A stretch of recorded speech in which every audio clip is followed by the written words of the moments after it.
Recently, Piers Morgan conducted an interview with Florida Governor Ron DeSantis at the governor's mansion in Tallahassee, Florida. The interview took place on Monday, March 20th.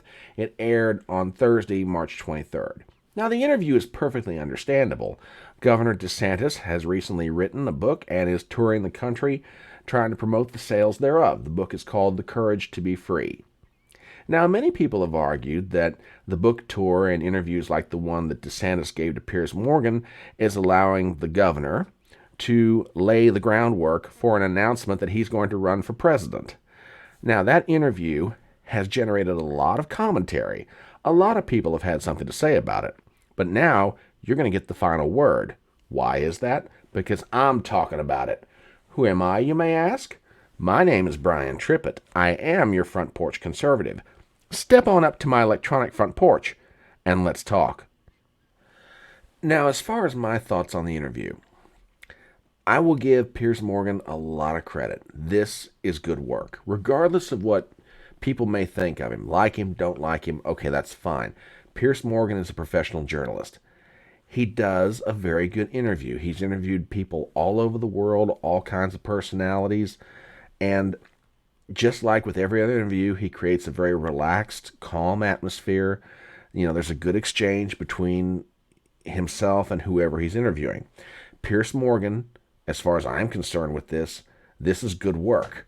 He did everything that you are supposed to do to have a successful interview. It's just a darn shame he didn't get any help from Ron DeSantis. I have watched all kinds of interviews over the years between the press and politicians. I've seen federal, state, local, Democrat, Republican, everything in between. And I've got to be honest with you, I can't remember an interview and answers given by the person being interviewed that was so plastic, so banana nothing. It's just boring. I mean, Ron DeSantis is a nice guy, but in this interview he comes off as, meh. Now, don't get me wrong, I love DeSantis. When it comes to his policy initiatives, I think he's great. I think he's done a lot of wonderful things to move the state of Florida forward. I wish a lot of Republican governors, as far as pursuing policy objectives, would copy themselves after Ron DeSantis. But if this is an example of his political A-game, he just needs to go sit down on the bench. He's got some work to do. He is not ready for prime time, especially running for the presidency. I mean, I think one of the features about this interview that stands out quite so much to me is the fact that DeSantis goes out of his way to try not to offend anybody with certain answers he gives on very basic questions. I'll give you two examples. The first one. So DeSantis is getting into the subject of the book that he has written and he's now promoting, The Courage to be Free, and it led to a discussion of Meghan Markle and Prince Harry. And, they're talking about it, and Piers Morgan asks him a very basic, generic question. So that's the setup. And give me 1 second here, and I will play this for you. This, I thought, was a very telling answer for the fact it didn't tell you anything. Listen to this. What do you make of those two? Do you have a view of them? I don't. I mean, I think that I really respected the Queen. I mean, I think she was really elegant, and I think her stoicism, and I think it was really good. As the younger generations, it's a little bit more mixed. I mean, that's just the reality. Are they annoying? I think for some they are. I mean, look, I'm not involved in that, Baloo. I just kind of focus on, but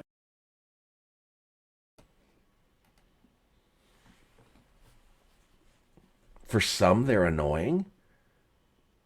I mean, with all due respect, Governor, it's a pretty straightforward question. Are they annoying or are they not annoying? For the love of God, man, if you are going to declare your candidacy to seek the Republican nomination for the presidency, you're going to be running in a Republican primary. I don't think you're going to lose too many votes by telling people whether or not you think Meghan Markle and Prince Harry piss you off or not. I mean, really, it's not that hard a thing to figure out. But it's just answers like that just kind of blow your mind. It really does. There's another one that he gives, and this one I could give him a little bit of grace on. I really could. And to set this up, they're getting near the end of the interview, and they're having a discussion about his wife, the governor's wife, Casey. Now, for those of you who may not know, she recently battled breast cancer, and she has successfully come through it. That's wonderful, and I think it's great. Obviously, I think anyone should. And they're getting to the section of the interview where they're discussing, the ceremony that cancer survivors get to participate in, where at their end of their treatments or they're declared to be cancer free, there's usually at most hospitals or cancer treatment centers, there's a bell. You get to ring it, and in doing so, you're declaring to the world that you are cancer free. Now that sets this up, and I want you to just listen to this.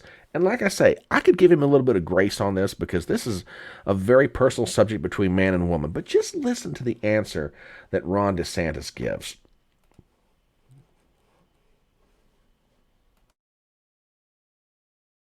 That her husband is there supporting her. When she was declared cancer-free, did she ring the bell? She did, yeah. Were you there? Yeah, absolutely. I mean, that moment for you. Oh, yeah. Well, here's the thing. Well, I know you're a tough guy, Ron DeSantis. I but know. standing there as your wife rings the cancer-free bell. We had a big hug, Did you shed a tear then? I was emotional, and I was emotional? Now, again, I can give him a little grace on that one. But I'm sorry, I think men and women would like to know, did you cry when your wife was able to stand there, ring a bell, and declare to the world that you're cancer-free? I mean, call me crazy, but I think that's something they want to know. But you won't let people inside. You just won't let them see, a more personal Ron DeSantis. I don't know. I just don't get that. I really don't. There is one last answer that I'll play from the interview. Now, as far as topics du jour, things that are going on in the country and around the world, the normal things were hit upon. Yes, they got into a discussion of Donald Trump. I mean, let's be honest, it's the 800-pound gorilla in the room. Are you going to run? This interview happened to take place on the same day that, DeSantis dropped the comment about, I don't know what it's like to pay a porn star for her silence. He didn't get near that comment again. As far as he was concerned, okay, maybe I'm reading into this, he accomplished what he wanted to in that press conference. He never went near it in this interview. They got on the subject of China. They got on the subject of TikTok. That's a whole other video. And then they got on the subject of Ukraine. Now, I want to play a snippet of that because it's not so much what DeSantis says as much as it is the unspoken assumption inside the comment. So it runs for about a minute. I'll let it speak for itself, and then I'll give you my thoughts on it. So one moment, we'll play this.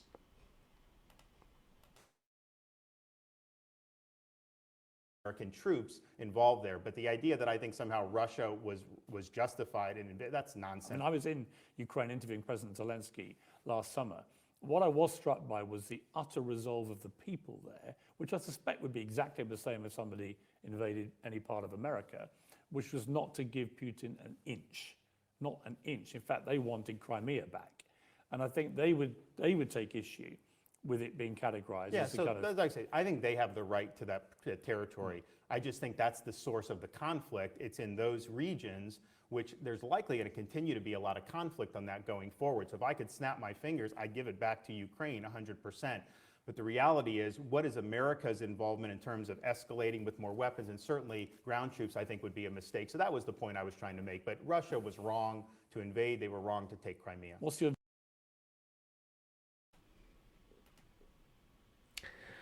You'll notice what DeSantis doesn't say as he's saying something. He never really addresses the question of should America be involved in Ukraine or not. He's just talking about, do we send more weapons? Do we send more money? Obviously we don't want our troops there, yada, yada, yada. The unspoken assumption is that America should be involved in the Ukraine question. Now, call me crazy if you wish, and God knows many people have, I've got a feeling that when the America First MAGA crowd starts chewing on that answer and analyze what it really means, they're going to view Ron DeSantis, appropriately so, in my opinion, as a neocon. He can say whatever he wants to Tucker Carlson. He can flip his position after 6 years in the Congress if he wishes, but he just betrayed himself with that answer. I'm sorry. I love Ron DeSantis on domestic policy, but when it comes to foreign policy, he just stepped in it. And in the end, let's be honest about it. American presidents are elected because of what they do or don't do on questions of foreign policy, more so than domestic issues. Now, the interview was supposed to be the cherry on top of the cake for Ron DeSantis. I've got a feeling that this is more like a pitted prune on top of a pile of poop. Now, I know that I come across as being pretty tough on Ron DeSantis, and, in the end, maybe I am. But by the same token, it's not necessarily DeSantis' fault. You see, the problem that I've got, and that every other commentator out there has when it comes to evaluating Ron DeSantis, is that there's already a standard established for how we now view our politicians, and that's Donald Trump. Whether you like Donald Trump, whether you don't like Donald Trump, whether you agree with his policy positions, whether you don't agree with him, he has come to redefine the behaviors and the expectations that we, the voting public, have of people who are running for public office. And that is an awful thing, in one sense, for politicians to have to measure up to. It's not fair in one sense, because Trump is truly a unique political animal. He's a mixture of any number of different things, which are, but not limited to, populist instincts, entertainer, charismatic leader. And it's going to be a problem for the Republican Party going forward, regardless of what happens with Trump in 2024. What kind of leadership is going to make up the Republican Party, particularly at the presidential level? But let's get back to DeSantis for a second as we begin to wrap this up. DeSantis, beyond the question of, charisma, has an enormous problem, or maybe it's better to say he has to make a choice. He has to choose to be one of two things. Am I going to be the other guy, or am I going to be the guy that out-Trumps Trump? Now, both of those are fraught with problems. If you're going to try and be the other guy that's not Donald Trump, then that means you're going to lean real hard toward being establishment Republican. And the moment that the Trump voters, MAGA, America First, get the faintest whiff coming off of you that you smell like establishment Republican, they're done with you. You're finished. That's why Mike Pence can't get any traction right now. That's why Asa Hutchinson can't get any traction right now. That's why Mike Pompeo can't get any traction right now. Name any establishment Republican politician. They're polling not in the teens, they're in the single digits. So if he tries to be the other guy and he comes off as establishment, that's bad. If, on the other hand, he tries to out-Trump Trump, in other words, you try to be more bombastic, you try to be more bigger than life, you try to be everything that Trump is on steroids, then you're going to come across as being inauthentic, not your real self, and I'm sorry, I haven't seen anybody yet that can out-Trump Trump. And this all in the end goes back to something that Bill Maher said on his show. Why would you want to go see a tribute band when you can go pay the money and watch the real thing? And that's the problem Ron DeSantis has. What is the justification for his candidacy? Why should you vote for DeSantis if you can vote for Trump? Are you trying to tell me that DeSantis is Trump without the problems or perceived problems? Well, it's a whole lot easier to be a successful governor in a state where you have Republican majorities in both houses of your legislature and fellow Republican office holders and the authority of the executive branch of which you are in control. So, yeah, Trump without the problems? Easy to do in Florida, not so easy to do in D.C. So again, what's the justification for DeSantis? That's the question he's going to have to answer if he decides to get into this thing. But what do you think about it all? As we begin to wrap this up, as always, I ask a few small favors of you. Number one, if you are not a subscriber to this channel, please do so. We would love to grow this thing into something magnificent, and we could really use your help doing it. Number two, hit the bell for notifications. When we post videos, we want you to be the first to know about it, or the first among hopefully many thousands of people. Number three, if you have friends of yours that you think would enjoy this content, please feel free to share the video around. I'll take all the help I can get. And number four, hit the thumbs up button. My name is Brian Trippett. I am your front porch conservative, and I'll see you next time.